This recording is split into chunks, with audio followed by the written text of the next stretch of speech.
ကောင်လေးတယောက်ဟာဘဲပေါက်ကလေးတွေကိုအရန်ချစ်ပေမဲ့သူ့မှာဝယ်ဖို့ပတ်စံမရှိပါဘူးဆိုင်ထဲမှာသူတို့ကိုလိုက်ကန်ကြည့်အောင်ပဲတက်နိုင်ခဲ့ပါတယ်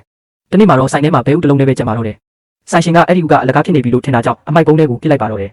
ဒါကိုမြင်လိုက်တဲ့ကောင်လေးဟာအရန်အံ့ဩသွားခဲ့ပါတယ်သူဟာဆိုင်ကိုကူပြီးတန့်ရှင်းရေးလုပ်ပေးခြင်းအောင်ဆောင်ရင်းအမိုက်အိတ်စီကိုအသားလေးသွားပြီးအဲ့ဒီဘဲဥကိုခိုးယူနိုင်ခဲ့ပါတယ်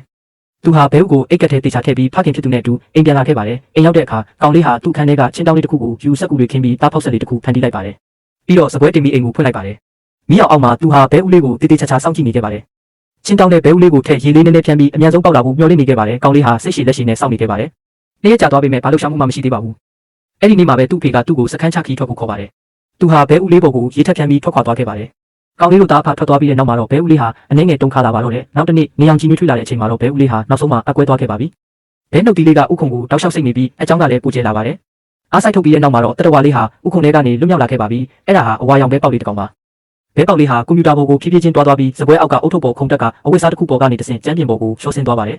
ပြီးတော့ကောင်လေးရဲ့ဆွဲတာအင်ဂျီတဲကိုတိုးဝင်သွားခဲ့ပါတယ်အထဲမှာနှွေးထွေးနေတာကြောင့်ဘဲပေါက်လေးဟာအိပ်ပျော်သွားပါတော့တယ်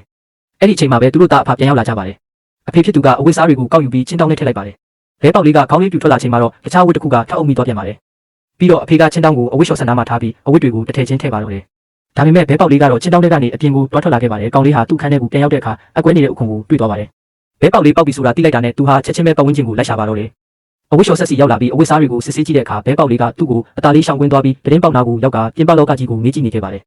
နောက်ဆုံးမှာတော့ကောင်လေးဟာဘဲပေါက်လေးကိုရှာတွေ့သွားပါတယ်သူဟာဘဲပေါက်လေးကိုကြည့်ပြီးပျော်ရွှင်စွာပြုံးမိပါတယ်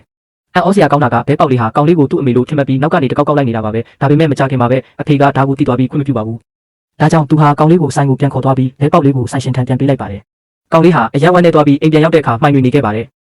အဲ့ဒီချိန်မှာပဲဘဲပေါက်လေးဟာသူ့ရဲ့ညီကိုမောင်နှမတွေနဲ့အတူအိမ်ထဲကိုလမ်းလျှောက်ဝင်လာပါတော့တယ်ကောင်လေးဟာပြန်လဲပြီးပျော်ရွှင်စွာပြုံးနိုင်ခဲ့ပါပြီ